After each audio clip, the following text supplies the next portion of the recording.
tous, je vais vous raconter une histoire fascinante qui m'est arrivée l'été dernier. Imaginez une vieille demeure majestueuse avec ses volets qui grincent et son jardin un peu sauvage. C'est là que tout a commencé. Je m'appelle Emma et j'ai un don particulier. Je peux communiquer avec ce que les autres ne voient pas. Au début, j'avais peur de cette capacité, mais j'ai appris à l'accepter comme un cadeau unique. Quand mes parents ont acheté cette maison centenaire, je savais déjà qu'elle n'était pas vraiment vide.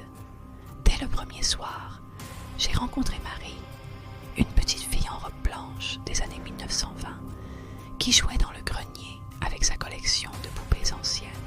Elle m'a raconté l'histoire de cette maison, de sa famille et des autres âmes bienveillantes qui y habitent encore. Il y a aussi Monsieur Auguste, l'ancien jardinier, qui continue de prendre soin des rosiers. Il me donne souvent des conseils pour faire pousser les plus belles fleurs.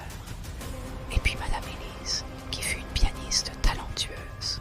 Parfois, le soir, on peut entendre les douces mélodies de son piano invisible. Ces fantômes ne sont pas effrayants. Ils sont comme une deuxième famille. Ils m'ont appris que la mort n'est pas une fin, mais une transformation. Chacun d'eux a une histoire touchante à partager, des souvenirs précieux à transmettre. Ensemble, nous avons créé des liens extraordinaires. Ils m'ont aidé à comprendre que être différent est une force, pas une faiblesse.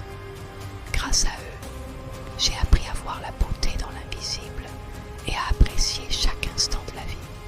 Cette expérience m'a transformée et je voulais la partager avec vous. Si vous aussi, vous avez déjà ressenti des présences bienveillantes autour de vous, sachez que vous n'êtes pas seul. Si cette histoire vous a touché, n'hésitez pas à vous abonner à ma chaîne